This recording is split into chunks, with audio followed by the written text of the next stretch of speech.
As-Sunnah, As-Sunnah, As-Sunnah Foundation. As-Sunnah, As-Sunnah, As-Sunnah Foundation. আসসালামু আলাইকুম রহমতুল্লাহি আবরাকাতু। আলহামদুলিল্লাহ ওসসালাতু ওয়াসসালামু আলা রাসূলিল্লাহ ওয়া আলা আলিহি ওয়া আসহাবিহি ওয়া মান ওয়ালাহ আম্মা বাদ। সুপ্রিয় দর্শক শ্রোতা ভাই বোন, দেশ কিংবা প্রবাস যে যেখান থেকে আমাদেরকে দেখছেন, আপনাদের সকলকে সাদর আমন্ত্রণ জানাচ্ছি আস-সুন্নাহ ফাউন্ডেশনের স্টুডিও থেকে। আপনারা দেখছেন সরাসরি প্রশ্নোত্তরমূলক অনুষ্ঠান সরাই সমাধানের 171তম পর্ব।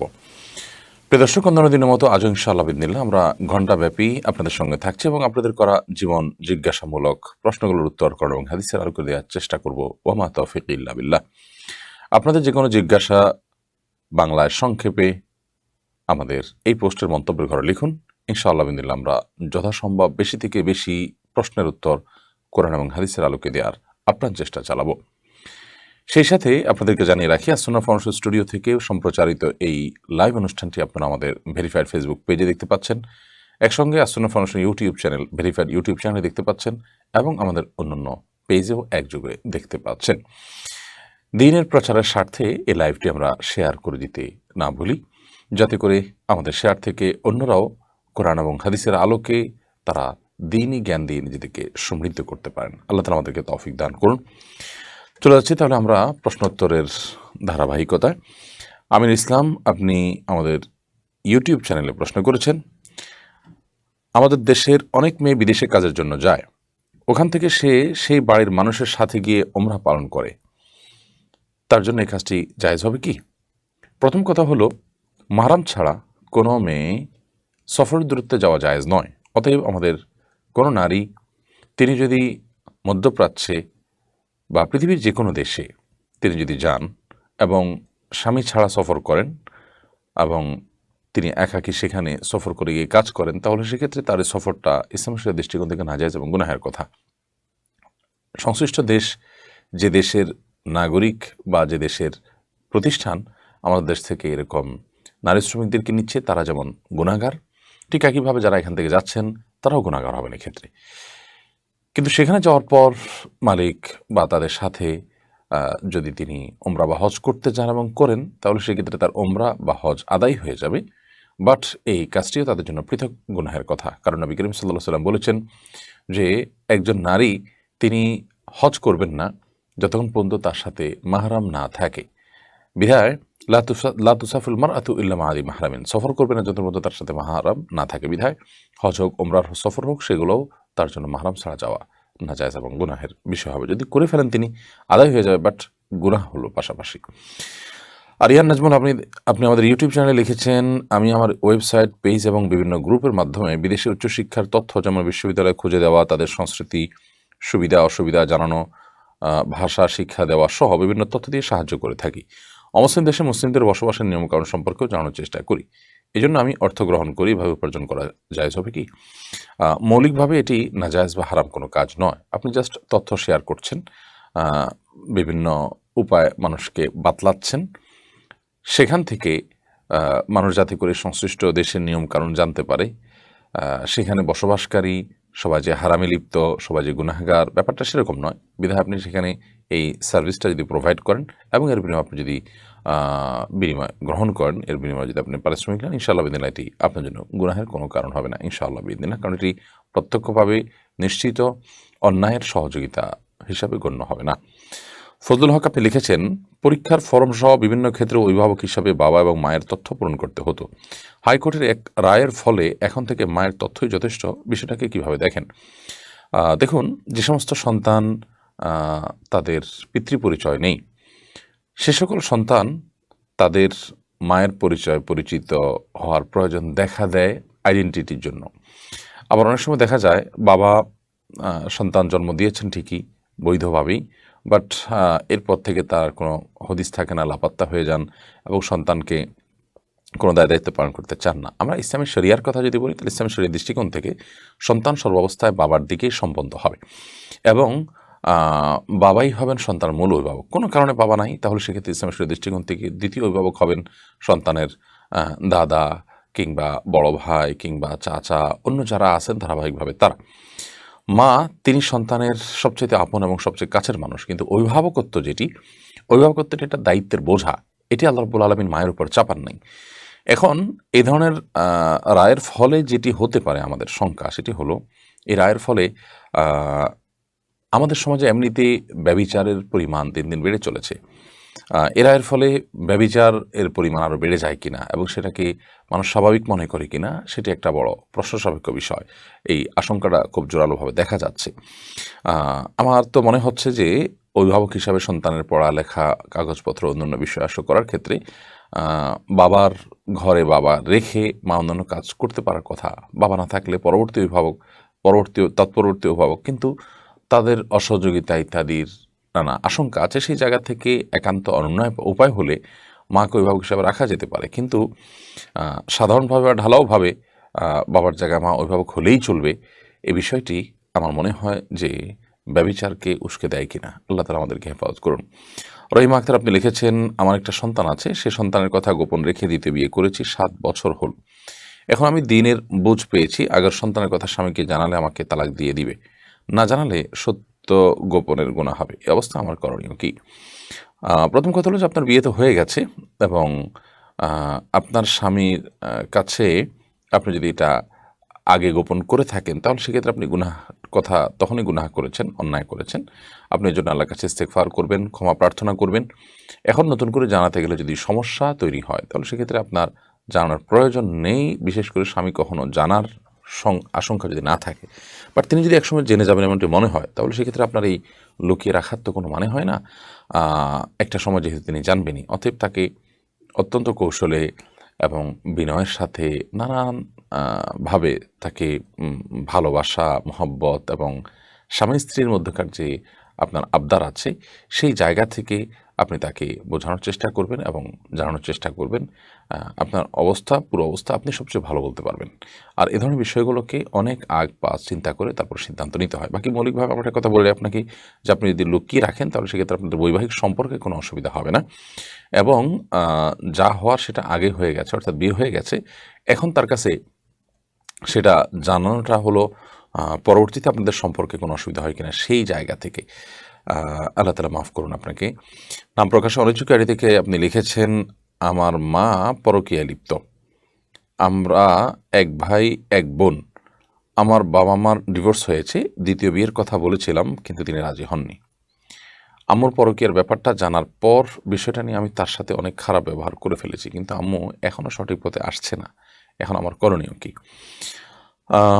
আল্লাহ মাফ করুন, যদি এরকম অবস্থা হয় তাহলে সেক্ষেত্রে মায়ের বিচারের দায়ভার আপনারা নিজেদের কাঁধে তুলে নেবেন না, কিন্তু অবশ্যই আপনি আপনার নিকটাত্মীয় যারা আছেন, সিনিয়র যারা আছেন, যাদের মাধ্যমে মার সংশোধন হতে পারে তাদের মাধ্যমে আপনি অবশ্যই তাকে সংশোধনের জন্য আপ্রাণ চেষ্টা করবেন। সেটি আপনার অব্যাহত রাখা উচিত এবং মায়ের প্রতি অবিচার করে থাকলে বা খারাপ দুর্ব্যবহার করে থাকলে সেটা আপনি হয়তো ন্যায্য কারণে বলেছেন, কিন্তু কারণ ন্যায্য হলেও আপনি ব্যবহার করাটা কখনো আপনার জন্য ন্যায্য নয়। বিদায় সেটির কারণে আপনি তার কাছে ক্ষমা চেয়ে নেবেন এবং আল্লাহর কাছেও মাফ করবেন। সৌদা বিনতে হায়দার আপনি লিখেছেন, আকিকার জন্য 7 দিন কিভাবে হিসাব করব? শিশু দিনে হলে কিভাবে হিসাব করতে হবে আর রাতে হলে কিভাবে হিসাব করতে হবে? দারুণ প্রশ্ন। মূলত চন্দ্রবর্ষ অনুপাতে দিন আগে নয় বরং রাত আগে আসে, যার কারণে সন্ধ্যা থেকে দিনের হিসাব শুরু হবে। ধরুন বৃহস্পতিবার সন্ধ্যা থেকে আপনি হিসাব শুরু করছেন, তাহলে সেক্ষেত্রে বৃহস্পতিবার দিবাগত রাত বা সন্ধ্যা যেটা, এটি শুক্রবারের রাত, যেহেতু রাত আগে আসে, অতএব শুক্রবার শুরু হয় বৃহস্পতিবার দিবাগত সন্ধ্যা থেকে, আবার শনিবার শুরু হয় শুক্রবার দিবাগত সন্ধ্যা থেকে।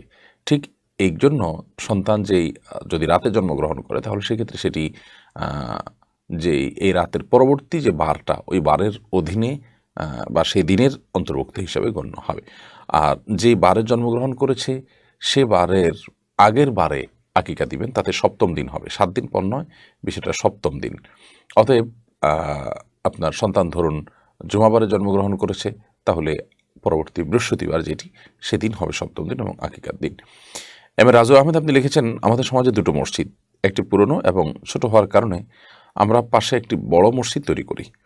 ছোট মসজিদটি ব্যবহৃত হচ্ছে না, সেটা ভেঙে আমরা কবরস্থান তৈরি করতে চাই, তা করা যাবে কিনা? কোনো জায়গা যদি মসজিদ হিসাবে নির্ধারিত হয়ে যায়, কেউ মসজিদের জন্যই ওয়াকফ করে থাকে, সেটাকে কবরস্থানে পরিবর্তিত করা যাবে না।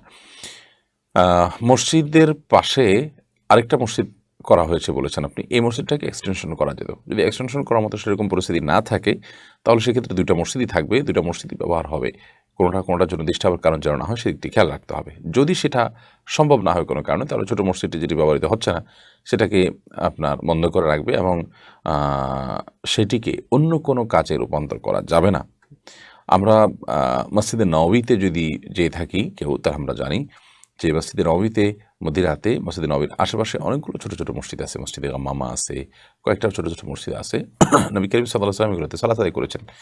তো এই ছোটো ছোটো মসজিদগুলো কিন্তু আজও ওইভাবেই বহাল রাখা আছে। সেজন্য ফারিহাই আপনি ইউটিউব চ্যানেলে আমাদের প্রশ্ন করেছেন, আমার স্বামী একজন প্রবাসী, রাগের মাথায় সে কয়েক মাস আগে আমায় এক তালাক দেয়। রাগ কমে গেলে সে তার ভুল বুঝতে পারে, এখন আমাদের করণীয় কি? দেখুন, যদি সে রাগের মাথায় তালাক দিয়ে থাকে তাহলে সেক্ষেত্রে এখন সে তালাকটি যথাযথ হয়নি সেটি যদি তিনি জানতে পারেন তাহলে সেক্ষেত্রে এখন তিনি প্রত্যাহার করে নেবেন। এই প্রত্যাহারটা মৌখিক প্রত্যাহার হতে পারে, আচরণগত প্রত্যাহারও হতে পারে। এবং যেহেতু এটা আপনি বলছেন যে কয়েক মাস আগে, সেহেতু আমি জানতে চাইব যে কয়েক মাস বলতে কত। যদি 3 মাসের মধ্যে থাকে তাহলে সেক্ষেত্রে তিনি প্রত্যাহার করে নিলেই হয়ে যাবে। আর যদি 3 মাসের বেশি হয়ে যেয়ে থাকে তাহলে সেক্ষেত্রে আর সম্পর্ক আপনাদের মধ্যে নেই। এর মধ্যে 3 মাসের মধ্যে আর প্রত্যাহার করেন না, এক তালাক দিয়ে এভাবে পড়েছিলেন, 3 মাস পার হয়ে গেছে, তাহলে সম্পর্ক আপনাদের মধ্যে নাই। এরকম অবস্থায় এখন আপনারা চাইলে নতুন করে বিয়ে পড়িয়ে স্বামী স্ত্রী হিসাবে নতুন করে মোহর ধার্য করে আবার আপনারা সংসার করতে পারেন সরাসরি। যেহেতু আপনাদের মাত্র একটি তালাক হয়েছে, চূড়ান্ত বিচ্ছেদ হয়ে যায়নি। তিনটা বার যদি আপনাদের তালাক হয়ে যায় তাহলে সেক্ষেত্রে আর আপনারা একসাথে সংসার করার মতো সুযোগ কিন্তু থাকবে না। আপনার অন্যত্র বিয়ে হলে, সে স্বামী মারা গেলে কিংবা তার সাথে বিচ্ছেদ হলে তালাক পর্যন্ত। যেহেতু মাত্র এক তালাক হয়েছে, অতএব আপনারা চাইলে বিবাহ বন্ধনে আবদ্ধ হয়ে নিতে পারেন যদি 3 মাস পার হয়ে থাকে। আর 3 মাসের ভিতরে থাকে তাহলে মৌখিক প্রত্যাহার বা স্বামী স্ত্রী সুলভ আচরণের মাধ্যমেই প্রত্যাহার হিসাবে গণ্য হবে ইনশাআল্লাহ তাআলা। এরপর এমডি সুলাইমান ইসলাম আপনি লিখেছেন, আমরা যে নামাজ আর নামাজের বাইরে কোরআন আর হাদিসের দোয়াগুলো পড়ি, এই দোয়াগুলোতে কি 1 2 3 আলিফ লাম আলিফ টানা থাকলে টানগুলো দিতেই হবে? টান না দিলে কি হবে? নামাজের মধ্যে কিংবা নামাজের বাইরে যে দোয়া পড়েন বা কোরআনের আয়াত পড়েন, সেগুলোতে 3 আলিফ বা 4 আলিফ যে টানগুলো আছে সেগুলোকে 3 আলিফ 4 আলিফ টান দেওয়াটা সবসময় আবশ্যক নয়। এটি যদি না দেন আপনি, তার কারণে আপনি গুনাহগার হয়ে যাবেন, ব্যাপারটা কিন্তু সেই রকম নয় সমস্যাটা। আবার আপনাকে মনে রাখতে হবে যে হাদিস যখন পাঠ করেন তখন সেক্ষেত্রে আপনার জন্য হাদিসের ইবারত মূল পাঠ করার সময় এই মদ গুনাহ এটা লক্ষ্য করা জরুরি নয়। মদ গুনাহ লক্ষ্য করা আবশ্যক হলো তখন যখন আপনি এটাকে আপনার কোরআন কারীমের আয়াত হিসাবে তেলাওয়াত করছেন, তখন অন্য হাদিসের মূল পাঠ কিংবা দোয়া যখন পড়েন তখন সেভাবে তাজবিদ লক্ষ্য রাখা বা মদ গুনাহ লক্ষ্য রাখা এটা আপনার জন্য আবশ্যক নয়। এরপর মাহমুদুল হাসান, তবে এর কারণে যে আয়াত পড়ার ক্ষেত্রেও যে আপনি এটা চেঞ্জ করলেই আপনার অর্থ চেঞ্জ হয়ে যাবে, অর্থাৎ এটাতে ত্রুটি হলে সেক্ষেত্রে অর্থ চেঞ্জ হয়ে যাবে, ব্যাপারটা কিন্তু সেরকম নয়। যার কারণে দেখতে হবে যে কোন জায়গায় মদ গুনাহ, বিশেষ করে একালিপ মদগুলো যদি না দেওয়া হয় তাহলে সেক্ষেত্রে অর্থ পরিবর্তন হওয়ার আশঙ্কা থাকে অনেক বেশি। এটি হলো একটা গুরুত্বপূর্ণ বিষয়। এরপরের প্রশ্ন হলো মাহমুদুল হাসান আপনি লিখেছেন, হজের এহরাম অবস্থায় ঘুমানোর সময় যদি স্বপ্নদোষ হয় তাহলে পবিত্র হওয়ার জন্য করণীয় কি? এহরামের কাপড় খুলে গোসল করলে কোরবানি করা লাগবে কিনা? হজের এহরাম অবস্থায় যদি আপনি স্বপ্নদোষ হয়ে যায় তাহলে সেক্ষেত্রে পবিত্র হওয়ার জন্য যদি ওই কাপড়ে নাপাক লেগে থাকে, কাপড়ে যে অংশে নাপাক লেগেছে সে অংশ আপনি ধুয়ে ফেলবেন। যদি কোথায় লেগেছে এটা আপনি চিহ্নিত করতে না পারেন তাহলে সেক্ষেত্রে ওই কাপড় আপনি চেঞ্জ করবেন। কাপড় খুলে গোসল করবেন, তাতে কোনো অসুবিধা নেই। কাপড় খুলে গোসল করার কারণে আপনার আলাদা দম দিতে হবে না। আর যদি কাপড় খুলে আপনি গোসল করে থাকেন এবং সেলাই করা কোনো কিছু পরে থাকেন আবার এর মধ্যে, তাহলে সেক্ষেত্রে আপনার দম দেওয়া লাগবে। ফারুক হোসেন আপনি লিখেছেন, বাবার হজ ফরজ হয় কিন্তু অসুস্থ থাকায় করতে পারেনি, ছেলের বয়স 26, হজ করেনি, বাবার বদলি হজ করতে পারবে? বাবার যদি হজ ফরজ হওয়ার পর সে অসুস্থ থাকার কারণে যদি হজ করতে না পারে এবং ছেলের বয়স 26, সেও হজ না করে, তাহলে সেক্ষেত্রে বাবার বদলি হজ সে করতে পারবে না, কারণ তার নিজের হজ বাকি আছে। যিনি নিজের হজ করেনি তিনি আরেকজনের বদলি হজ করতে পারেন না। অতএব তিনি নিজের হজটা সম্পাদন করার পর বাবার হজ করবেন, কিংবা যিনি নিজের হজ করেছেন এবং কাউকে দিয়ে বাবার হজ বদলে হজ করাবেন। নোমান আখানজি অ্যাডি থেকে আপনি লিখেছেন, সন্তান যদি বাবাকে জিজ্ঞেস না করে তার পকেট থেকে টাকা নেয়, তাহলে এটা কি শরীয়ত সম্মত হবে? সন্তান যদি বাবাকে জিজ্ঞেস না করে তার পকেট থেকে টাকা পয়সা নেয়, সেটা দেখতে হবে যে কোন পর্যায়ের। যদি সাধারণত ধরুন তার স্কুলে যাওয়ার পথ ভাড়া, তার প্রয়োজনীয় খরচের টাকা, যেটা সাধারণত সচরাচর বাবা তাকে দেয় এবং সে নেয়, বাবা জানে, কিছু বলে না, সে অতিরিক্ত নেয় না, এরকম একটা ব্যাপার স্যাপার বোঝাপড়া তাদের মধ্যে থাকে, তাহলে সেক্ষেত্রে অসুবিধা নেই। আর যদি এরকম বোঝাপড়া না থাকে, তাহলে সেক্ষেত্রে এই টাকা নেওয়ার পর তিনি লুকিয়ে নিচ্ছেন, তার বাবা জানলে রাগ করবেন বা অনুমতি দিবেন না, এরকম হলে সেক্ষেত্রে বাবার পকেট থেকে এভাবে টাকা নেওয়া জায়েজ বা তার জন্য বৈধ হবে না। আসানুল্লাহ মোহাম্মদ সাইফুল আপনি লিখেছেন, আদালত প্রাঙ্গণে উভয় পক্ষ আদালতের সম্মতি ডিভোর্স দেয়া নারীকে পুনরায় একই ব্যক্তি বিয়ে করে, এরপরে শরীয়তের সমাধান কি?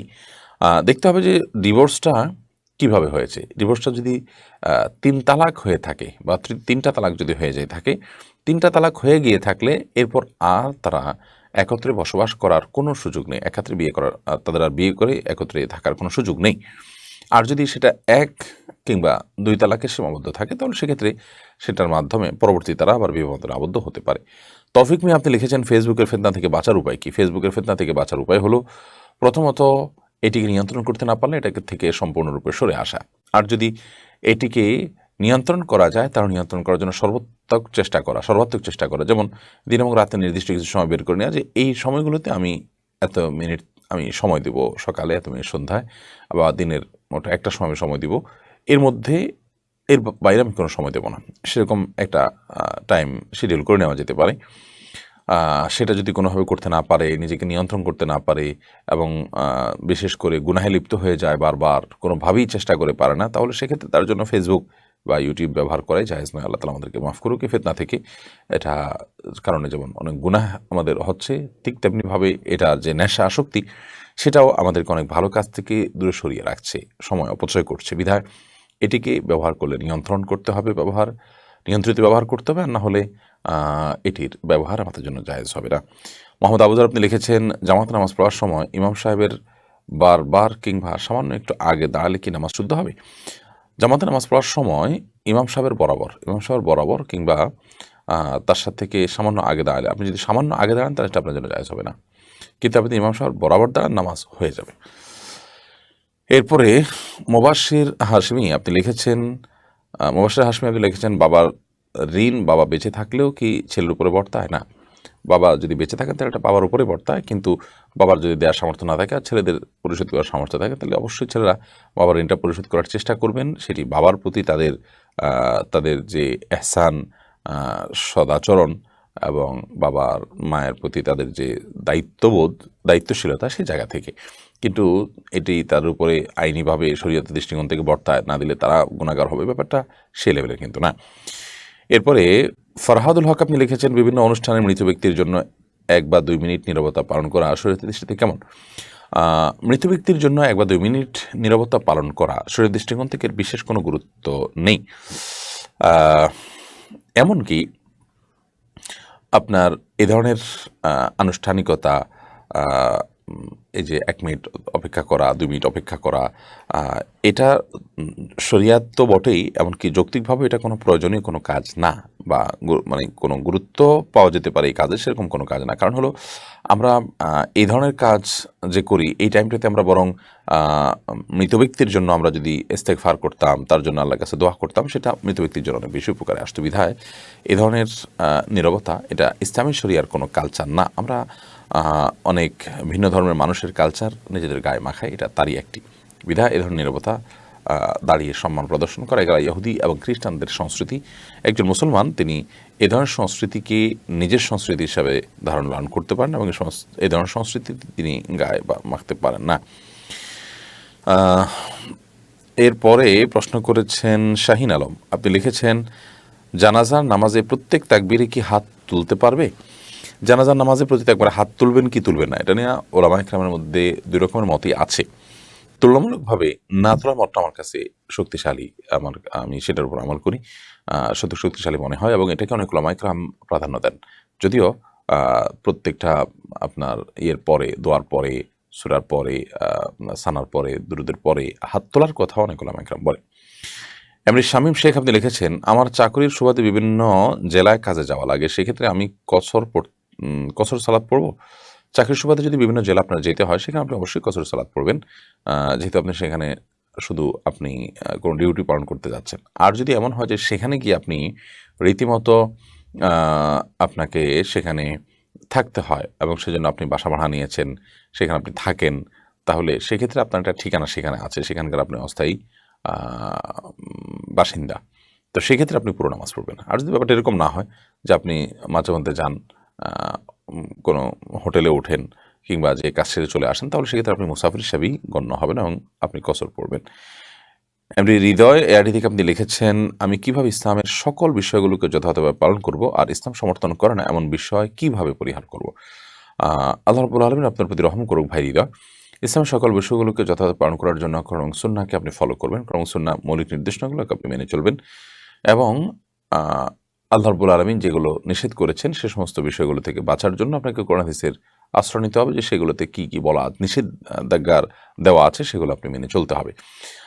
যদি বলেন যে এটা আমি জানলাম কিন্তু মানাটা আমার দ্বারা কিভাবে সম্পাদিত হবে বা কিভাবে মানাটা সহজ হবে, তাহলে সেক্ষেত্রে বলবো যে আমরা প্রথমত দিনই পরিবেশটা অনেক বেশি গুরুত্বপূর্ণ। ইমানদারদের পরিবেশ ইমানি সোসাইটি, মুসলমানদের নেক আমল যাদের মধ্যে আছে, মুত্তাকি যারা আছে, তাদের পরিবেশের মধ্যে নিজেকে যদি আপনি কি জানি বলে এটাকে, যদি আপনি নিজেকে যদি সেখানে আবদ্ধ করে ফেলতে পারেন, সেটা হবে সবচাইতে ভালো এবং আপনার দিনের উপর টিকে থাকাটা অনেক সহজ হবে তার মাধ্যমে। এটি করতে হবে। সেই সাথে আল্লাহ তাআলার কাছে দোয়াও করতে হবে, আল্লাহ যেন সহজ করেন এবং সবচেয়ে বড় বিষয় হলো যেটি শুরুতে বললাম যে পরিবেশ। মানুষ পৃথিবীতে যে যতটুকু ভালো থাকে, ভালো পরিবেশের প্রভাবই বেশিরভাগ ক্ষেত্রে ভালো হয়। আবার যারা মন্দের দিকে চলে যায় তারাও খারাপ সংস্রবের কারণে, খারাপ পরিবেশের কারণে মন্দের দিকে বেশিরভাগ ক্ষেত্রেই চলে যায়। বিধায় এই পরিবেশটা অনেক গুরুত্বপূর্ণ। আল্লাহ এজন্য বলেছেন, ইয়া আইয়ুহাল্লাযীনা আমানু তাকুল্লাহ ওয়া কুনু মা'আস সাদিকিন, হে ঈমানদারগণ তাকে অবলম্বন করো তোমরা এবং সত্যবাদীদের সাথে, নেককার মানুষগুলোর সাথে থাকো। এরপরে শিমুল আপনি লিখেছেন, বর্তমানে দেখা যায় নামাজের পরপরই মসজিদের গেটে তালা দিয়ে দেয়। এমনকি ট্যাপের উপর সাইনবোর্ডে লেখা থাকে বাইরে পানি নেওয়া নিষেধ। কোনো পথচারী যদি ক্লান্ত হয়ে যায় তাহলে সে কি মসজিদে একটু আশ্রয় নিতে পারে না? বারান্দাটুকু তো খোলা রাখা যায়। এ বিষয়ে আপনার মত কি? এই বিষয়গুলো আপনি ঢাকায় বেশি দেখতে পারবেন। দেখুন, প্রথম কথা হলো যে মসজিদের গেটে তালা না দিয়ে খোলা রেখে দিলে সেটার কারণে অনেক ক্ষয়ক্ষতির সম্ভাবনা যেমন আছে, নানাবিধ আপনার অনাকাঙ্ক্ষিত ঘটনা ঘটার আশঙ্কা যেমন আছে, ঠিক তেমনিভাবে মসজিদের ট্যাপ থেকে যদি পানি নেওয়ার জন্য গণহারে পারমিশন দেওয়া থাকে, কিছু কিছু এলাকাতে সেখান থেকে পানি নিয়ে আপনার পরিবেশ নষ্ট করা হয়। যারা পানি নেয় আল্লাহর ভয় তাদের মধ্যে নাই, নিছক জাগতিক উদ্দেশ্যে সেটাকে ব্যবহার করা হয় এবং সেটা করতে গিয়ে অজুখানার যে বসার আসনগুলো আছে সেগুলোকে ভিজিয়ে ফেলা, ময়লা করে ফেলা, কিংবা সেখান থেকে পানি নিয়ে পানি এত পরিমাণে নেওয়া হবে বা এত বেশি পরিমাণ মানুষ নেয়, ব্যবসায়িক কাজে সে পানি নিয়ে ব্যবহার করে, যার কারণে ক্ষতিগ্রস্ত হয়। এখানে যে আসলে পথচারী পান করবে এটার পরে মসজিদ থেকে বাধা মানে থাকে না মৌলিকভাবে। বাট যখন অনুমতিটা ওপেন থাকে তখন সেক্ষেত্রে বাণিজ্যিকভাবে ব্যবহার করা হয়, মসজিদ ক্ষতিগ্রস্ত হয়, বিলটা মসজিদ দিতে হয়। সেজন্য এটা করাটা অযৌক্তিক নয়। এটা অবশ্যই ঠিক যে মসজিদে নামাজের জন্য মানে ছোট্ট একটু জায়গা হলেও খোলা রাখা উচিত, বিশেষ করে পথচারীরা অনেকে নামাজ পড়তে হয়। আমি সম্ভবত সৈয়দপুর থেকে নীলফামারী সৈয়দপুর থেকে লালমনিরহাট যাওয়ার পথে একটা মসজিদের মানে পাশে দেখলাম যে ছোট্ট করে নামাজগণের মতো 2-3 জন মানুষ নামাজ পড়তে পারে এরকম একটা জায়গা ঘেরাও করে রাখা আছে সালাতের জন্য। সেখানে কার্পেট বিছানো আছে এবং একটা ইউরিনাল খোলা আছে এবং অজুর টেপ খোলা আছে, মানুষ চাইলে সেখানে অজু করতে পারে। কিন্তু ঢাকায় বিশেষ করে টেপ যদি খোলা রাখা হয় তাহলে ওই যে দোকানদাররা সেখানে এত পরিমাণ পানি নেবে যে ওইটার কারণে মসজিদের উপরে ঝামেলা তৈরি হয়, মসজিদকে সেই বিল দিতে হবে এবং মসজিদের পানিতে টান পড়তে পারে। তাছাড়া পরিবেশ নষ্ট করার ব্যাপারটা আছে, যেটা বললাম যে ঢাকায় প্রচুর মানুষের বসবাস। অতএব নামাজ পড়ানোর জন্য মিনিমাম ব্যবস্থা রাখা যেতে পারে, কিন্তু মসজিদের স্বার্থ সেটাকেও অবশ্যই খেয়ালে রাখতে হবে। এখানে মসজিদ বন্ধ করাটার উদ্দেশ্য কিন্তু মানুষকে এবার থেকে দূরে রাখা না, বরং মসজিদের সেফটি এবং নিরাপত্তা, এটা একটা বড় উদ্দেশ্য। এরপরে এমডি শিমুল আপনার প্রশ্ন দিচ্ছি। আবু হুরায়রা আপনি লিখেছেন, আমার আব্বু আম্মু ব্যাংক থেকে সুদী লোন নিয়েছে। আমি অনেক মানা করেছি, কিন্তু আমার কথা তারা শুনেননি। এতে কি আমার গুনাহ, আমি এতে কি আমিও গুনাহগার হব? দেখুন, আপনার আব্বু আম্মু ব্যাংক থেকে যে লোন নিয়েছেন, সুদের লোন, আহ, মানা করার পরও যদি তিনি কথা না শুনে থাকেন, তাহলে সেক্ষেত্রে আপনার দায়িত্ব আপনি পালন করেছেন। আপনি যদি ছোট হন, তাহলে সেক্ষেত্রে তাদের এই হারাম উপার্জন থেকে আপনার ভরণ পোষণ আপনি নিতে পারেন। আর যদি তাদের অন্যান্য হালাল উপার্জন থাকে, পাশাপাশি এটা থাকে, তাহলে সেক্ষেত্রে আপনি এখান থেকে খেতেই পারেন। বাট এই হারামের প্রতি আপনার ঘৃণা থাকবে এবং আপনি নিষেধাজ্ঞাটা অব্যাহত রাখবেন, এবং খুব দ্রুততার সাথে যখনই আল্লাহ তাআলা আপনাকে তৌফিক দিবে, নিজে উপার্জন শুরু করবেন। নিজে উপার্জন শুরু করে আপনি হারাম থেকে নিজেকে সরিয়ে আনার চেষ্টা করবেন এবং নিজের উপার্জন উপর নির্ভর হয়ে যাবেন। এরপরে এসহার্ট উর্মি ইসলাম ইয়াডি থেকে আপনি লিখেছেন, সেলাই কাজ করি। অনেক সময় কিছু কাপড় থাকে, সেগুলো ফেলে দেই বা রেখে অন্যদের কম কাপড় হলে ব্যবহার করি। এক্ষেত্রে গুনাহ হবে কি? ছোটোখাটো কাপড়ের টুকরো যদি বের হয়, তাহলে সেক্ষেত্রে এটার কারণে কোনো গুনাহ হবে না। আর যদি উল্লেখযোগ্য কাপড়ের টুকরো বের হয়, যেটা সাধারণত যিনি বানাতে দিয়েছেন তার দাবি থাকতে পারে, তাহলে সেক্ষেত্রে এটা তাকে ফেরত দিতে হবে, অথবা রাখতে হলে তাকে বলতে হবে যে যে টুকরো এটা আছে, এটা আপনি নেবেন কিনা। তিনি নিতে চাইলে তাকে দিয়ে দিতে হবে, আর না নিতে চাইলে এটা রেখে দিতে হবে। আহমদ শাকির নাজাত আপনি লিখেছেন, আজানের মধ্যে কোনো শব্দ ছুটে গেলে কি আজান আবার দিতে হবে? হ্যাঁ, কোনো শব্দ যদি ছুটে যায়, তাহলে আজানের মধ্যে মনে হলে সেটি আবার আপনি রিপিট করবেন। আর আজানের পরে যদি মনে হয় যে না, একটা শব্দ বা একটা বাক্য ছুটে গেছে, তাহলে আপনি পুনরায় আজান দিয়ে দিবেন। এরপরে এমডি নাজমুল হাসান আপনি লিখেছেন, সমকালীন প্রকাশনী কি আপনার? না, সমকালীন প্রকাশনী আমার নয়, এবং এর সাথে আমার কোনো প্রকার মালিকানা বলেন, পরিচালনা বলেন, কোনো প্রকার সম্পর্ক নেই। আমি অন্যান্য অনেক প্রকাশনীর যেরকম বই কিনি, তাদের বইও কিনি। অনেক সময় তারা তাদের প্রকাশিত বইগুলো হাদিয়া দিয়ে যায়। ভালো ভালো বই পাইলে সেগুলো আমি আবার মানুষকে হাদিয়া দিই, এটুকু। এটা অন্য আরও অনেক প্রকাশনীর ক্ষেত্রেই ঘটে।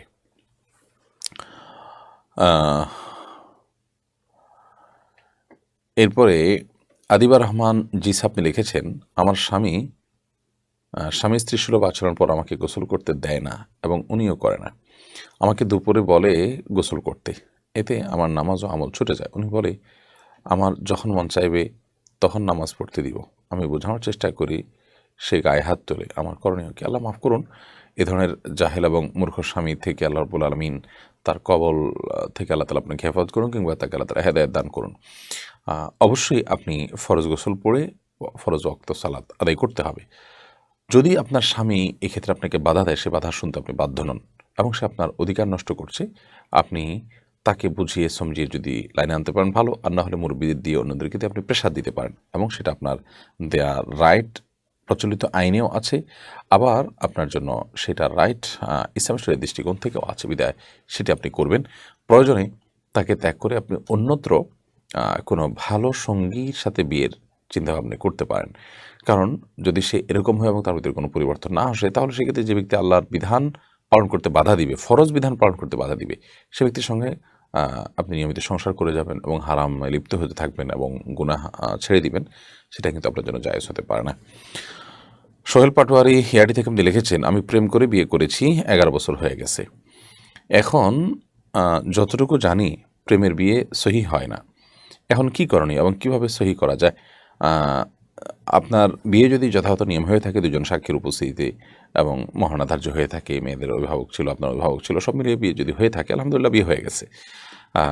কিন্তু আপনি বিবাহের আগে যে অবৈধ সম্পর্ক করেছিলেন, সেটার জন্য আল্লাহর কাছে মাপ চাইবেন, লজ্জিত হয়ে তওবা করবেন, এবং ভবিষ্যতে কোনোদিন আর বিবাহকৃত সম্পর্ক কারোর সাথে করবেন না, সে মর্মে ইস্তেগফার উভয় করবেন।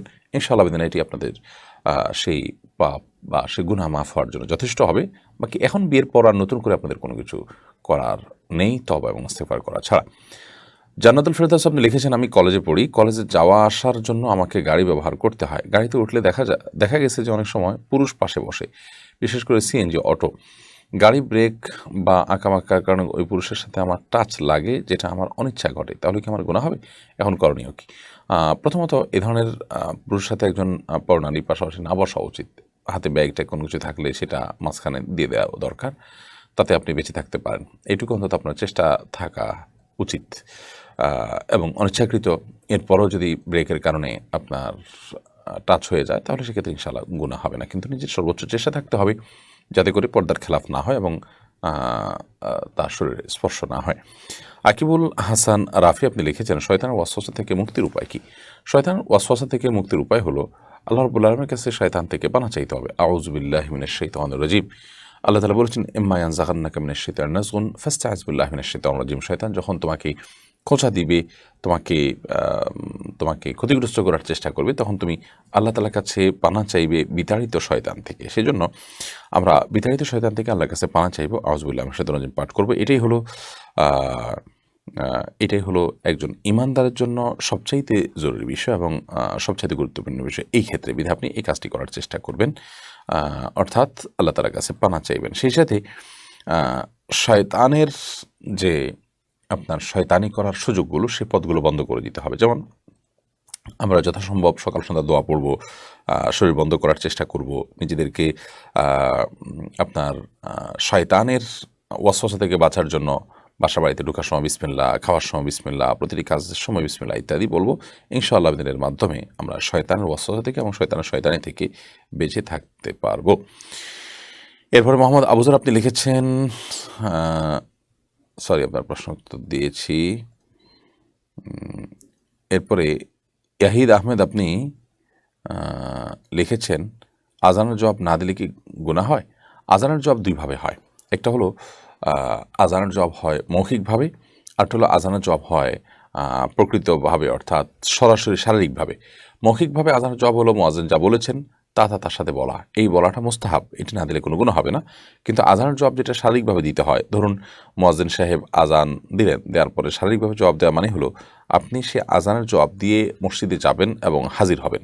তো সেই কাজটা যদি আপনি না করেন, মসজিদে উপস্থিত না হন, তাহলে সেক্ষেত্রে আপনি গুনাহগার হলেন পুরুষ হয়ে থাকলে। তাহলে সেক্ষেত্রে আজানের এই জবাব দেওয়াটা, অর্থাৎ শারীরিকভাবে উপস্থিত হয়ে যে জবাবটা, সেই জবাব দেওয়াটা আমাদের জন্য আবশ্যক। সেটা না করলে আমরা গুনাহগার হয়ে যাব। আদারওয়াইজ আপনার শুধু মৌখিকের জবাব যেটা, সেটা আপনি না দিলে কোনো গুনাহগার হবেন না।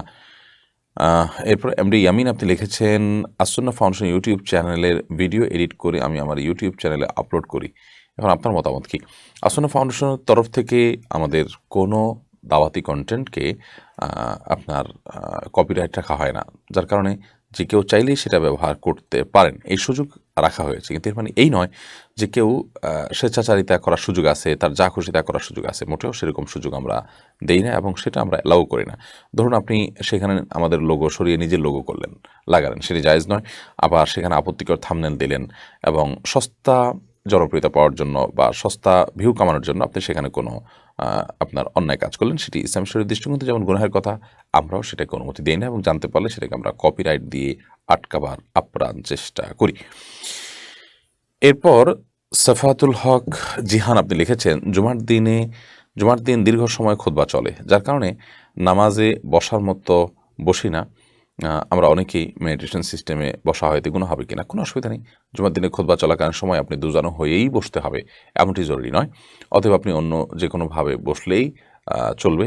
মূল বিষয়টা হলো খুতবা চলাকালীন সময় কোনো কথাবার্তা বলা যাবে না এবং মনোযোগ সহকারে খুতবা শ্রবণ করতে হবে। পুরো খুতবার মধ্যে কোনো উচ্চবাচ্য কোনো কথাবার্তা বলা গুনাহের কথা, এটি হলো মূল বিষয়।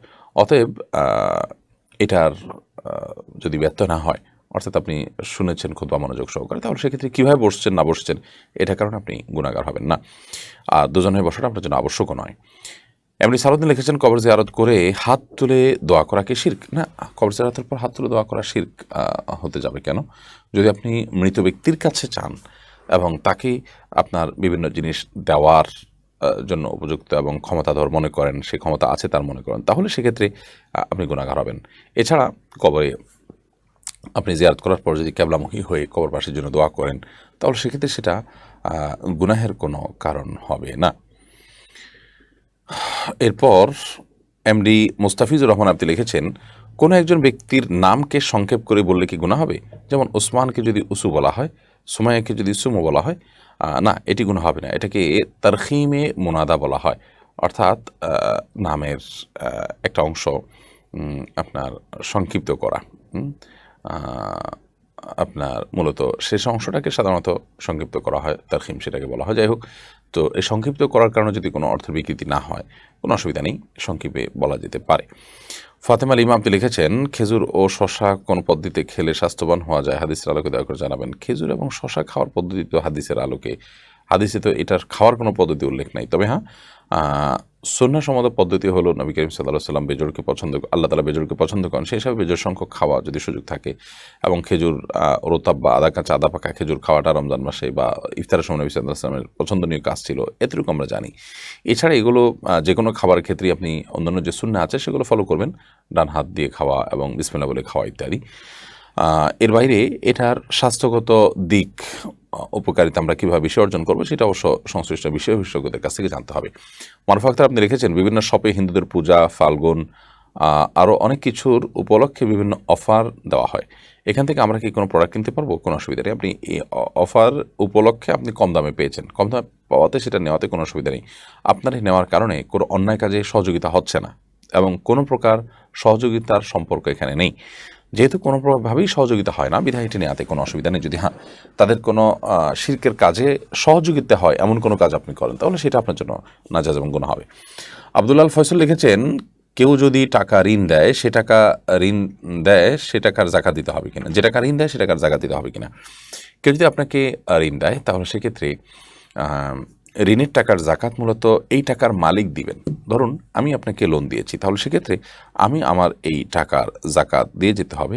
আপনি আমার কাছ থেকে লোন নিয়েছেন, সেজন্য আপনার উপরে জাকাত কিন্তু বর্তাবে না। এটি আমাদের অনেকেই বোঝেন না। আর যদি এমন হয় যে আপনি আমার কাছ থেকে লোন নিয়েছেন এবং আপনি বলেছেন ভাই টাকা জাকাতটা আমি দিয়ে দিচ্ছি, তো সেটা আপনার ব্যাপার, আপনি আমাকে বললে এবং মূল টাকা ফেরত দিন, পাশাপাশি আপনি জাকাতটা দিয়ে দিন। এবং এটা হলো লোন পরিশোধের সময় নিজে থেকে খুশি হয়ে কিছু অতিরিক্ত যদি বাড়িয়ে দেয় সেটা জায়েজ হয়, এবং সেটা যদি চুক্তি থাকে বা বোঝাপড়া থাকে বা মৌন জানাশোনা থাকে নিজেদের মধ্যে যে হ্যাঁ এরকম দেয়া নেওয়া হবে, তাহলে সেক্ষেত্রে সেটা ভিন্ন কথা। বাট এমনি দেওয়ার সময় আপনি একটু বাড়িয়ে দিলেন, এটা না জায়েজ নয় কোনো চুক্তি ফুক্তি ছাড়া। অতএব সেরকমভাবেই জাকাতটা দিয়ে দিলেন, যিনি ঋণ নিয়েছেন তিনি জায়েজ হতে পারে, যিনি ঋণ দিয়েছেন তাকে যদি জানিয়ে দেন। এমনি মূলত এটি বর্তায় হলো ঋণদাতা যিনি, তার উপরে। মোহাম্মদুল হাসান মাসুক আপনি লিখেছেন, মাদকাসক্তদের প্রশাসনের কাছে ধরিয়ে দেওয়া সম্পর্কে ইসলাম কী বলে? মাদকাসক্তদেরকে যদি প্রশাসনের কাছে ধরিয়ে দিলে তাদের যদি ট্রিটমেন্ট হয়, সংশোধন হয়, অবশ্যই সেটা উচিত এবং কর্তব্য। মোহাম্মদ কবির মাঝি এটি থেকে আপনি লিখেছেন, সৌদি সরকারের উন্মুক্ত করা ভার্চুয়াল সিস্টেমে অনলাইনে মসজিদে নবী দেখা যাবে কিনা? দেখতে তো কোনো অসুবিধা নেই, কিন্তু মসজিদে নবীতে ইবাদত করা, মসজিদে নবীতে হাজির হওয়া, সফর করে যাওয়ার যে সওয়াব রয়েছে সেটি এর মাধ্যমে হাসিল হবে না। এটা শুধুমাত্র দেখলেন, দেখার সুযোগটা আপনি পেলেন, জাস্ট এটুকু। মহিউদ্দিন মানিক আপনি লিখেছেন, আল্লাহ তাআলা আপনাকে নেক হায়াত দান করুন এবং ইসলামের দায়ী হিসাবে কবুল করুন এবং সুস্থ রাখুন। আল্লাহ তাআলা আপনার প্রতিও রহম করুন ভাই মহিউদ্দিন মানিক, এবং আপনার নেক দোয়াগুলো আমার জন্য কবুল করুন। আমি আমিন বলছি আপনার দোয়ার পাশাপাশি, আল্লাহুম্মা আমিন। আর সেই সাথে আরও যে সমস্ত ভাইয়েরা আছেন আমাদের দাওয়াতি কাজ করছেন, আল্লাহ তাআলা সমস্ত উলামা ইকরামদেরকে হেফাজত করুন। এরপর মেহেদী হাসান মিরাজ আপনি লিখেছেন, পোস্টারে বক্তার নামের পাশে কি বক্তার ছবি দেওয়া যাবে? এটা ভার্চুয়াল যে পোস্টার আছে বা অনলাইন কপি আছে সেখানে দেওয়া যেতে পারে, কিন্তু যদি এটা প্রিন্ট করা হয় তাহলে সেক্ষেত্রে সেটা অপ্রয়োজনীয় কাজে ছবি প্রিন্ট করা হবে, সেটি নাজায়েজ এবং গুনাহ হবে।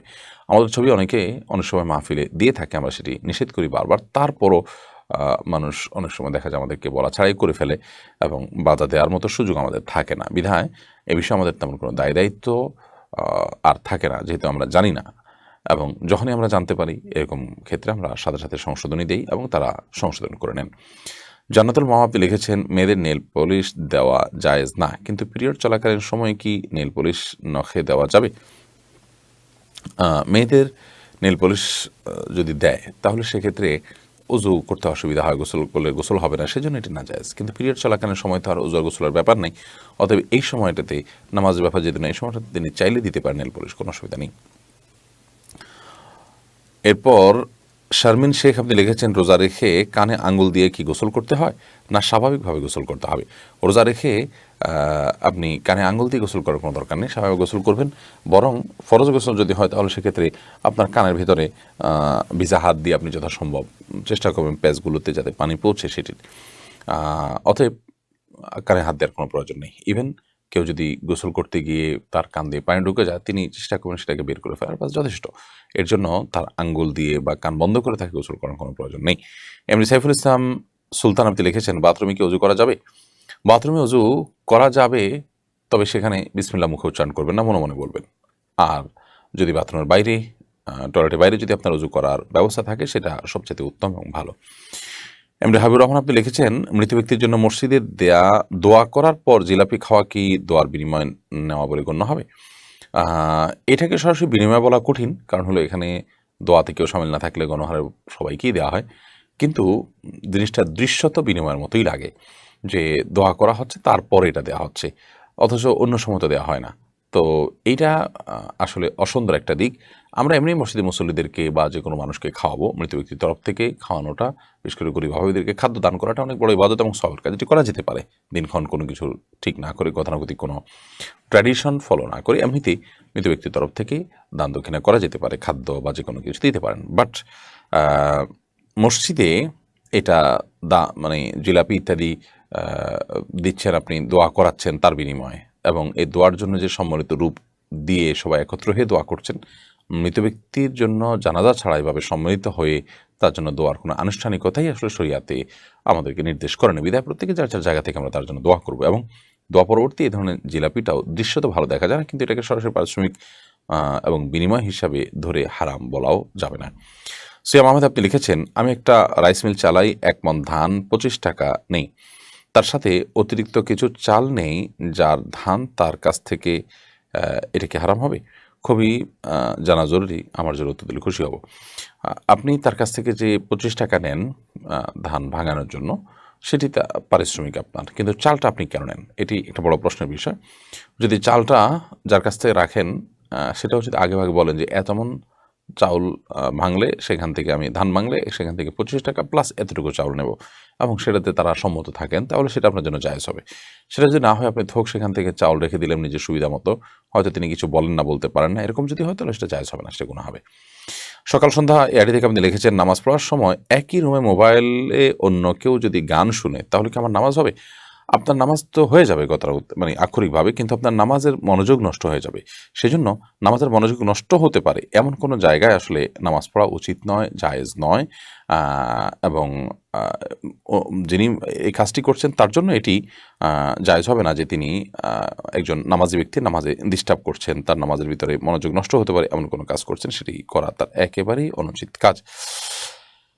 এরপরে সেতু আইডি থেকে আপনি লিখেছেন, মৃত ব্যক্তির নিকট আত্মীয় হলে কুলখানিতে দাওয়াত দিলে দাওয়াত খাওয়া কি জায়েজ হবে? প্লিজ জানাবেন। মৃত ব্যক্তির জন্য কুলখানি 40 3 দিন 7 দিন ইত্যাদি এগুলো করা যেহেতু ইসলামের শরিয়া কর্তৃক নির্দেশিত কোনো কাজ নয়, বরং এটি ভিন্ন ধর্মের মানুষের মুশরিকদের অনুসরণ, সেজন্য এগুলো অ্যাভয়েড করা উচিত। যদি নিকটাত্মীয় হয়, তাহলে সেক্ষেত্রে তার সেই কুলখানিতে যাওয়াটা তার অধিকার আদায় করা বা তার সাথে সুসম্পর্ক রাখা নয়, বরং এটিকে নাজায়েজ হওয়ার কারণে, বেদাতে অনুষ্ঠান হওয়ার কারণে এটাকে পরিহার এবং বর্জন করে আমাদের চলা উচিত। সেই সাথে তাদেরকে নিজের অপারগতার কারণ বলা উচিত। মৃত ব্যক্তির জন্য বরং নিজের তরফ থেকে দোয়া, দরুদ ইত্যাদি তার পক্ষ থেকে করে আমাদের নিজেদের যে দায় দায়িত্ব আছে সেটি যথাসম্ভব আমরা আদায় করার চেষ্টা করব। এরপর মাহনাজ আখতার আপনি লিখেছেন, মাসিক অবস্থায় মেয়েরা কি আজানের জবাব দিতে পারবে? পারবে। মাসিক অবস্থায় আজানের জবাব দেওয়াতে কোনো অসুবিধা নেই।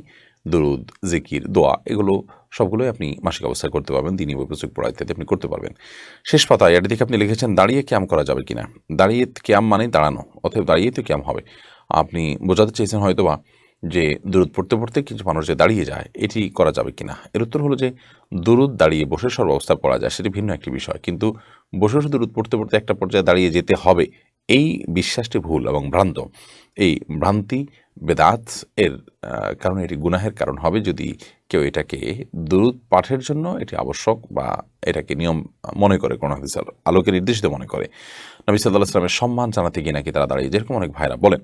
তো সম্মান জানাতে গিয়ে এই দরুদ পড়তে পড়তে দাঁড়াতে হবে, সে কথা তো নবী সাল্লাল্লাহু আলাইহি ওয়াসাল্লাম কিংবা সাহাবীদের কারোর মধ্যে পাওয়া যেতে হবে। নিজের মন গড়া কোনো আমল যদি করে, ইসলামের কোনো আমল করতে গিয়ে তার জন্য নিজের মন গড়া কোনো নিয়ম বানিয়ে নেয়, তাহলে সেক্ষেত্রে সেটা বেদাতে পর্যবসিত হবে।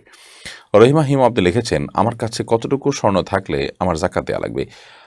আপনার কাছে জাকাত আবশ্যক হওয়ার জন্য জাকাতের যে নেশাব আছে সে নেশাব পরিমাণ স্বর্ণ থাকলে আপনার উপর জাকাত আবশ্যক হবে, জাকাত বর্তাবে। এখন কত নেশাব পরিমাণ স্বর্ণ কতটুকু? নেশাব পরিমাণ স্বর্ণ হলো আপনার শুধু স্বর্ণ যদি থাকে তাহলে 85 গ্রাম, 52.5 তোলা বলা যেতে, 7.5 ভরি যেটাকে বলা হয় সেটা। তো এই 7.5 তোলা বা 7.5 ভরি কিংবা 85 গ্রাম স্বর্ণ যদি আপনার কাছে থাকে, সেটা 1 বছর থাকলে আপনার উপর জাকাত আবশ্যক হবে পুরাটুকুর। এর বেশি থাকলেও সবটুকুরই জাকাত আপনাকে দিতে হবে। আর যে স্বর্ণের সাথে অন্য নগদ টাকাও থাকে বা ব্যবসার মালও থাকে বা রূপাও থাকে, তাহলে সেক্ষেত্রে সবগুলোর যে মোট মূল্য আছে সেটার উপর আপনার জাকাত আবশ্যক হবে। অর্থাৎ সেক্ষেত্রে সবগুলোর উপরে সেক্ষেত্রে আপনার রূপার নেশাবের সাথে এটাকে মেলানো হবে, যেহেতু রূপা দাম কম এবং দুইটার যে কোনো একটা টাচ করলেই জাকাত এসে যায়। অতএব দুইটা যদি একসাথে হয় তাহলে দুইটার মূল্য একত্র করার পর 595 গ্রাম রূপা কেনার মতো টাকা থাকলে আপনার জাকাত অবশ্য হয়ে যাবে। এরপরে আবির চৌধুরী হৃদয় আপনি লিখেছেন, আমার বাবা ব্যাংক থেকে টাকা লোন নিয়ে বাড়ি করছে, এটা কি জায়েজ হবে? আর জায়েজ না হলে আমি কি করতে পারি? আমি হারাম থেকে দূরে যেতে চাই। আপনার বাবা ব্যাংক থেকে সুদী লোন নিয়ে বাড়ি করেছেন, সেটা অবশ্যই তিনি গুনাহের কাজ করেছেন। আর যদি সুদী লোন থেকে তিনি বাড়ি করে থাকেন এবং সেটি নাজায়েজ হওয়ার কারণে আপনি তাকে বোঝাবেন এবং নিজের সামর্থ্য থাকলে তার এই হারাম উপার্জন আপনি বর্জন করে নিজে হালাল উপার্জন করে চলবেন এবং চেষ্টা করতে হবে সেটি করার আপনার। যদি আপনি ছোটো হন, বয়সে এখন উপার্জন করার মতো সুযোগ না তৈরি হয়, তাহলে সেক্ষেত্রে আপনি সাময়িকভাবে বাবার সাথে আপনি বসবাস করেন বা তার হারাম উপার্জন থেকে আপনার মৌলিক প্রয়োজন পূরণ করুন, এটি আপনার জন্য জায়েজ হবে। ফারজানা ফারজু এডি থেকে দেখেছেন, আমি টয়লেটে গেলে যতই চেষ্টা করি গায়ে পেশাবের ছিটা পড়ে, আমার কি ওই কাপড়ে নামাজ হবে নাকি বা শরীর নাপাক হবে? যদি আপনার টয়লেটে আপনার গায়ে পেশাবের ছিটা আসে, সেই ছিটাগুলো যদি ওই যে শুয়ের আগায় যতটুকু পানি পড়ে এই টাইপের ছিটা, তাহলে সেক্ষেত্রে আপনার এর কারণে কোনো চিন্তা করার কোনো কারণে, এর কারণে আপনার শরীর বা কাপড়ে লাগলে সেটা নাপাক হবে না, কারণ এটি মানুষের সাধ্যের বাইরে এটুকু থেকে বেঁচে থাকা। তবে আপনি যদি দাঁড়িয়ে পেশাব করেন তাহলে সেক্ষেত্রে এই ধরনের ছিটা পড়ার সম্ভাবনা বেশি থাকবে। বসে পেশাব করলে এটার সম্ভাবনা কম থাকবে। সতর্ক থাকবেন সর্বোচ্চ, কারণ কবর আযাবের অন্যতম কারণ হলো পেশাব থেকে পবিত্র ভালো করে না হওয়া। আল্লাহ আমাদেরকে মাফ করুন। আর যদি আপনি শত চেষ্টা করার পরও পারেন না, লেগে যায় 2-1 ফোঁটা, তাতে কোনো অসুবিধা নেই ইনশাআল্লাহ বিদিনিল্লাহ। ইমরান আলী আপনি লিখেছেন, শিশুদের খাবার খাওয়ানোর সময় কার্টুন দেখানো যাবে কিনা? খাবার খাওয়ানোর সময় যদি আপনি কার্টুন দেখান, কার্টুনগুলোতে ম্যাক্সিমামই আজকাল মিউজিক থাকে। এই যে মিউজিক থাকে সেজন্য কিন্তু এই ধরনের কার্টুন দেখা বাচ্চাদেরকে দেখানো জায়েজ নয়, গুনাহের কথা। কারণ আপনি সেখানে মিউজিকের যে গুনাহ হারাম সেটিতে লিপ্ত হয়ে যাচ্ছেন, বিধায় সেটি জায়েজ নয় এবং এর কুপ্রভাব বাচ্চাদের উপরে পড়ে। মনস্তাত্ত্বিকভাবে বাচ্চারা দিন বিমুখ হয় এবং ফাসিকি মানসিকতা তাদের মধ্যে তৈরি হয়, ইত্যাদি নানা কারণে এরকমটি করা জায়েজ নয়। আর যদি সেখানে মিউজিক না থাকে কিংবা সাউন্ড বন্ধ করে নেন, সেখানে অশ্লীল কোনো কিছু না থাকে, তাহলে এটা নাজায়েজ বা হারাম হবে না। বাট সন্তানের জন্য চোখের ক্ষতি, ব্রেনের ক্ষতি নানা দিক থেকে, সেজন্য এটি না করা উত্তম এবং ভালো। আফরোজা আন্না আপনি লিখেছেন, আমি ডেনমার্কে কিছু ইনকাম ও পড়ালেখার জন্য যেতে চেয়েছিলাম, কিন্তু জানতে পারলাম অনেক আগে ডেনমার্কে নবী সাল্লাল্লাহু আলাইহি সাল্লামকে নিয়ে কটূক্তি করেছিল এবং এ অবস্থায় ডেনমার্কে গেলে কি পাপ হবে? নবী সাল্লাল্লাহু আলাইহি সাল্লামের প্রতি শ্রদ্ধা ও ভালোবাসা কম এমন কিছু বা আল্লাহ অখুশি হবেন কিনা?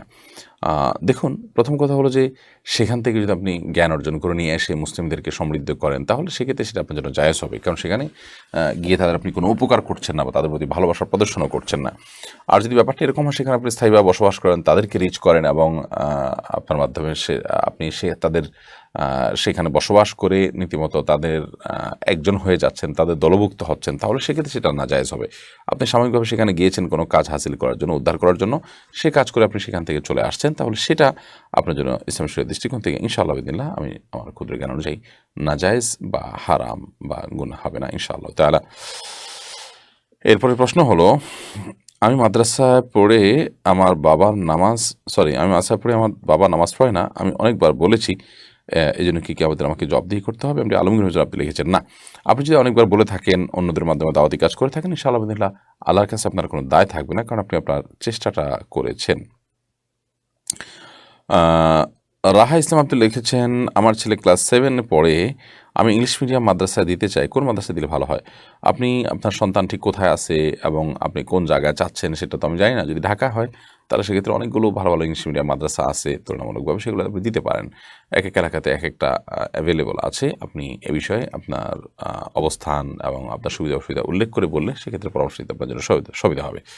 রেবেকা সুলতানা রেবেকা আপনি আইডি থেকে আইডি থেকে আপনি লিখেছেন, ব্যাংকে টাকা রাখার 5 বছর পর সুদ হয়, এরপর আসল টাকাগুলো কি হালাল টাকা হিসাবে গণ্য হবে নাকি হারামে পরিণত হবে? না, মূল টাকা কখনোই আপনার জন্য হারাম হবে না। মূল টাকা যেটা আপনি রেখেছেন সেটা আপনার জন্য সর্বদাই হালাল হবে। অতিরিক্ত সুদ গ্রহণটা আপনার জন্য হারাম হবে।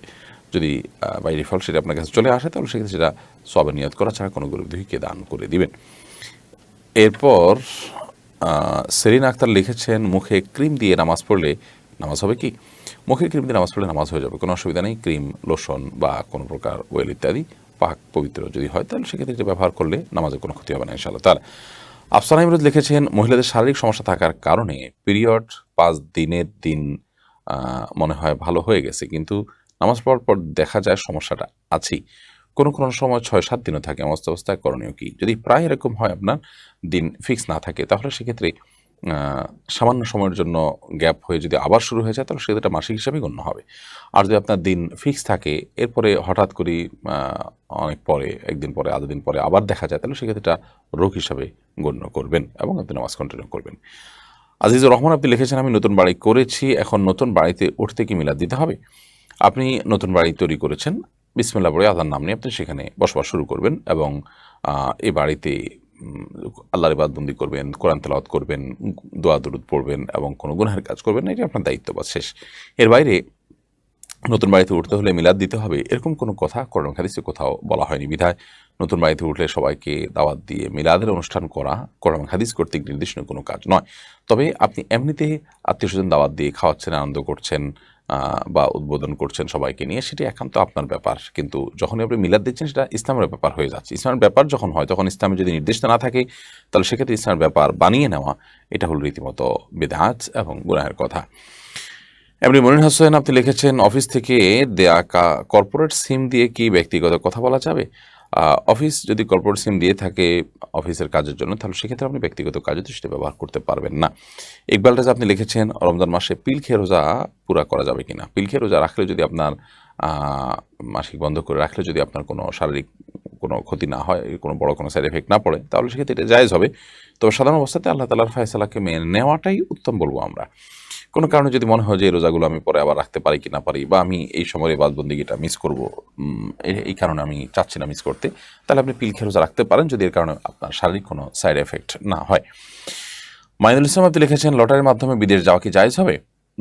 লটারির মাধ্যমে বলতে আপনি অনেক লোকের মধ্যে লটারি করে আপনার নামও আসতে পারে, এরকম লটারি করলে সেটা আপনার জন্য জায়েজ হতে পারে। কিন্তু আপনি একটা নির্দিষ্ট টাকা দিয়ে লটারি কাগজ কিনলেন, তারপরে তার মাধ্যমে আপনি বিদেশে যাওয়ার বিভিন্ন ভিসা টিসা বা বিভিন্ন আপনার ফ্যাসিলিটিস পেলেন ওই 10 টাকা 20 টাকা 50 টাকার লটারির বিনিময়, তাহলে সেটা জায়েজ হবে না, কারণ সেক্ষেত্রে সেটি জুয়ায় পর্যবসিত হতে পারে। এমরুল ইসলাম সাবির আপনি লিখেছেন, আমরা সহ বাসায় থাকি, আমার শাশুড়ি আর ননদ দেশের বাড়িতে থাকে, কিন্তু যখন আমার শাশুড়ি বাসায় আসে আর যতদিন বাসায় থাকে আমার স্বামী ততদিন শাশুড়ির কাছে ঘুমায়, এতে কি ইসলাম কি বলে? আপনার প্রথমে বোধহয় টাইপিং মিস্টেক আছে। যাই হোক, আপনি যে প্রশ্ন করেছেন মূলত সে প্রশ্ন উত্তর হলো যে আপনার শাশুড়ি যখন আপনার বাসায় আসে তখন শাশুড়ির সাথে আপনার স্বামী যদি ঘুমান একই বিছানা, তো সেটা ইসলাম শরীয়তের দৃষ্টিকোণ থেকে নির্দেশিত কোনো কাজ নয়। ইসলাম এভাবে এই লাইফস্টাইল নির্দেশ আমাদেরকে করে না, বরং সন্তানের বয়স 10 হওয়ার পরেই তাকে পৃথক বিছানায় শোয়ার জন্য ইসলাম নির্দেশ করে। বিধায় একজন প্রাপ্তবয়স্ক ছেলে তার মায়ের সাথে একই বিছানায় ঘুমোতে যাবেন না। যদি একই বিছানায় কোনো কারণে ঘুমোতে হয় তাহলে সেক্ষেত্রে আপনার একই কম্বলে একই কাঁথার নিচে অবশ্যই ঘুমানো জায়েজ হবে না, এবং মাঝখানে বালিশ বা অন্য কোনো কিছু দিয়ে যদি এরকম নিরুপায় হয়, অনেক সময় দেখা যায় অনেক মেহমান থাকার কারণে বা নানা কারণে এমন পরিস্থিতি তৈরি হয় যে এটি ছাড়া কোনো উপায় থাকে না, তাহলে সেক্ষেত্রে এটা ভিন্ন বিষয়, বাট শরীর দৃষ্টিকোণ থেকে এটা নির্দেশিত বা ভালো কোনো কাজ নয় সাধারণ অবস্থাতেই। এরপর সঞ্জানা জাহান আপনি লিখেছেন, আমি একটি স্কুলে জব করি, আমার স্কুলের অজু করার জায়গাটা অনেক খোলামেলা, আর স্কুলটা রাস্তার পাশে হওয়ায় ওই জায়গাটায় অজু করলে আমার পর্দা রক্ষা হয় না। এই অবস্থা আমার করণীয় কি? আমি কি তায়াম্মুম করতে পারবো? না, তায়াম্মুম আপনি করতে পারবেন না। প্রয়োজন আপনি ওই অবস্থায় অজু করবেন, কিন্তু সর্বোচ্চ আপনার পর্দা মেনটেন করে আপনি অজু করার চেষ্টা করবেন, যাতে করে অজুতে কোনো প্রকার অজু করাতে কোনো প্রকার যাতে সমস্যা না হয়, বা আপনার পর্দাতে কোনো অসুবিধা না হয় এবং অজুও হয়ে যায়। ধরুন আপনি মাথায় কাপড় চোপড় দিয়ে আপনি উজু করলেন, নিচু করে উজু করলেন, একটু অ্যাঙ্গেল হয়ে বসছেন যাতে পুরুষদের মুখ দেখা না যায়, বা পানি নিয়ে কোনো পাত্রতে করে বাদনা ইত্যাদি নিয়ে দূরে কোথাও উজু করলেন, যে কোনোভাবে আপনাকে উজুই করতে হবে। এক্ষেত্রে তায়াম্মুম করলে হবে না। এরপরে শাইলা নাহার আপনি লিখেছেন, ওমরা হজ আর জিলহজ মাসের হজের মধ্যে কোনো পার্থক্য আছে? দয়া করে জানাবেন। জিলহজ মাসে যে হজ করছি আমরা, এটাই হলো মূল হজ। ওমরাটা মূলত হজ নয়, এটাকে আপনার কি বলে, ছোট হজ বলেছেন কোনো কোনো সালাফ। মূলত হজ বলতে আমরা যা বুঝি সেটা কিন্তু আপনার জিলহজ মাসে যে আমরা হজ করে থাকি সেটাই। অতএব আপনার উমরার বছর জুড়ে যেটি করা হয় এটিকে কোনোভাবে হজ বলা যাবে না। এটি স্বতন্ত্র একটি ইবাদত, হজের মতোই, হজের কাছাকাছি। আর উমরা করলে যে ফরজ হজ আদায় হবে এমন কোনো কথাও কিন্তু নেই। এরপর মোহাম্মদ হাসিবুজ্জামান আপনি লিখেছেন, সকাল সন্ধ্যার আমলের মধ্যে সকালের আমল কি ফজরের ফরজ সালাতের আগেই করা যাবে? হ্যাঁ, যাবে। ফজরের ওয়াক্ত হয়ে গেছে তখন থেকে আপনি সকালের আমলগুলো আপনি করতে পারেন, এবং আসরের পর থেকে আপনি সন্ধ্যার আমল বা দিনের শেষ প্রহর থেকে আপনি সন্ধ্যার আমল করতে পারবেন, কোনো অসুবিধা নেই। ফেরদৌস আহমেদ প্রধান আপনি লিখেছেন, স্ত্রীর মাসিকের সময় রাতে একসাথে ঘুমানোর পর কি সকালে ফজরের নামাজ পড়া যাবে? কারণ সাথে থাকতে গেলে স্ত্রীর সাথে বডির টাচ লাগবেই। স্ত্রীর সাথে বডির টাচ লাগলে কোনো অসুবিধা নেই। মাসিক অবস্থায় আপনার স্ত্রীর সাথে আপনার বডির টাচ লাগলে যে আপনি নাপাক হয়ে যাবেন এবং আপনার গোসল ফরজ হবে, ব্যাপারটা কিন্তু সেরকম নয়। অতএব সেটি ভিন্ন বিষয় যে আপনি যথাসম্ভব নিজেকে আপনার যদি নাপাক লাগার সম্ভাবনা থাকে তাহলে সেক্ষেত্রে সেখান থেকে আরও বেঁচে থাকবেন, বাট একসাথে শোয়াতে কোনো অসুবিধা নেই। এরপর আজিজুর রহমান জয় আপনি লিখেছেন, বিবাহের সময় বিবাহের সময় কনেকে কেউ কবুল বলতে বলে নাই, কনেও কবুল বলে নাই, অন্যান্য আনুষ্ঠানিকতা সম্পন্ন হয়েছে, কনের সম্মতিতে বিয়ে হয়েছে, বিয়ে শুদ্ধ হয়েছে কিনা, না হলে করণীয় কি? বায়াজুর রহমান জনি, বিয়ের ক্ষেত্রে মেয়ে এবং ছেলে উভয়ের সম্মতিটা বিয়ের পূর্ব শর্ত। কিন্তু যদি এমন হয় যে মৌন সম্মতি ছিল, একজন তরুণী অবিবাহিত কুমারী, তিনি মুখে অনেক সময় কবুল বলাটা তার জন্য ইতস্ত বোধ করেন তিনি, তাহলে সেক্ষেত্রে তিনি বিয়ে হচ্ছে তিনি জানেন, কোনো প্রকার রিয়্যাক্ট করছেন না, মানে বিয়ে তিনি অসন্তুষ্ট সেরকম কিছু প্রকাশ করছেন না, সেরকম কোনো রিয়্যাক্ট প্রকাশ করছেন না, বরং তার হাবভাব থেকে বোঝা যাচ্ছে তিনি সম্মত আছেন, বাস তাহলেই বিয়ে হয়ে যাবে, বিশেষ করে কুমারীর ক্ষেত্রে। আর যদি কুমারী না হয় তাহলে সেক্ষেত্রে তার মৌখিক সম্মতি থাকতে হবে বিয়ে বিশুদ্ধ হওয়ার জন্য। এরপরে মোহাম্মদ খুরশেদ আপনি লিখেছেন, আপনার জন্য অনেক অনেক দোয়া রইল, আপনি যেভাবে দিন প্রচারের কাজ করছেন সত্যি অনেক খুশি মুসলমানদের হয়ে। জাযাকুমুল্লাহ খের, বারাকাল্লাহু ফিকুম, আল্লাহ তাআলা আপনার প্রতি রহম করুন আপনার নেক দোয়ার জন্য। মেহজাবিন আলম আপনি লিখেছেন, আমার মা তায়াম্মুমের মাধ্যমে নামাজ পড়ে, সেটা কি হবে? তায়াম্মুমটা দেয়ালে করে, দেয়ালটা ধরুন আপনার ইট পাথরের দেয়াল, আপনার মাটির দেয়াল, সেখানে আপনি যদি উনি তায়াম্মুম করেন তাহলে তায়াম্মুম বিশুদ্ধ হয়ে যাবে, কিন্তু তায়াম্মুম করার জন্য শর্তটা ওনার জন্য প্রযোজ্য পাওয়া যাচ্ছে কিনা, উপস্থিত আছে কিনা সেটা দেখতে হবে। ধরুন তিনি অজু করার মতো পানি ব্যবহার করার মতো কোনো অবস্থা নাই, এরকম যদি হয় তাহলে সেক্ষেত্রে তার জন্য এটি জায়েজ হবে। অনেকে ঠান্ডা পানি ব্যবহার করতে পারেন না, তার জন্য গরম পানির ব্যবস্থা আছে, তাহলে সেক্ষেত্রে সেটিও তিনি করতে পারেন। এমনি বাহুল আলম আপনি লিখেছেন, মোহাম্মদ সাল্লাল্লাহু আলাইহি ওয়াসাল্লামের জীবনে কোন বইটি পড়লে সহিভাবে জানতে পারবো? নবী করিম সাল্লাল্লাহু আলাইহি ওয়াসাল্লামের জীবনে জানার জন্য আপনি রাহিকুল মাখতুম এই বইটি পড়তে পারেন, খুব দু একটা প্রকাশনী খুব সুন্দর করে অনুবাদ করেছে, সেগুলোর আপনি সাহায্য নিতে পারেন। এই ছাড়া নবী করিম সাল্লাল্লাহু আলাইহি ওয়াসাল্লামের জীবনী জানার জন্য রাহিকুল মাখতুমের রচয়িতারই একটা সংক্ষিপ্ত ভার্সনের সিরাত আছে, সেটাও আপনি পড়তে পারেন। ডক্টর আলী সাল্লাবির সিরাত গ্রন্থ আছে 3 ভলিউমের, সেটাও আপনি পড়তে পারেন। এর মাধ্যমে ইনশাআল্লাহ বিদিনা জায়েজ হবে এর মাধ্যমে আপনি জানতে পারবেন নবী করিম সাল্লাল্লাহু আলাইহি ওয়াসাল্লামের সিরাত। সাইফুল ইসলাম সুলতান জানতে চেয়েছেন, বাথরুমে উজু করা যাবে কিনা? একটু আগে আমরা এটা উত্তর দিয়েছি, আমার মনে হয় আপনি একটু পেছনে গিয়ে লাইভ শেষে শুনতে পারবেন। এরপরে প্রশ্ন হলো, একই প্রশ্ন বারবার করেছেন আপনি, যোগ প্রশিক্ষণ করে কি সরকারি কোনো ব্যাংক থেকে লোন নেওয়া যাবে?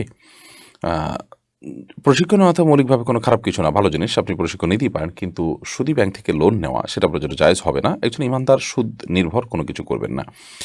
এমনি জিহাদ মিয়া আপনি লিখেছেন, যৌতুক না নিলে বাপ মা খোঁচাবে কিংবা অনেক কথা শোনাবে, আর যদি বিয়ের আয়োজনে খাওয়া দাওয়ার ব্যবস্থা আমি নিজে করতে চাই তাহলে বাড়ি থেকে বের করে দিবে, বলবে বিয়ের আগেই শ্বশুরবাড়ির টান। আমার বাবা মা আমাকে অনেক আদর করেন এবং ভালোবাসেন, আমি তাদের ভালোবাসি, সেক্ষেত্রে আমি তাদের কথার বিরুদ্ধে যাওয়া অসম্ভব হবে, এখন আমার করণীয় কি? ভাই জিহাদ মিয়া, আপনাকে আমরা বলবো যে আপনার বাবা মাকে দ্বীনের নির্দেশনা, দ্বীনের যে বিধিনিষেধ আছে, এক্ষেত্রে ইসলামের যে বিধিনিষেধ আছে সেটি আপনি তাদেরকে জানাবার চেষ্টা করেন, প্রয়োজনে ওলামা ইকরামদেরকে দিয়ে তাকে বোঝাবার চেষ্টা করেন, আমাদের বিভিন্ন বক্তব্য আছে সেগুলো তাকে শোনান এবং তাকে বোঝানোর চেষ্টা করেন যে এটি শরঈ কারণে, দ্বীনি কারণে আপনি করতে বাধ্য হচ্ছেন। ইনশাআল্লাহ বিদিন আমার বিশ্বাস এর মাধ্যমে তিনি তার ভুল বুঝতে পারবেন।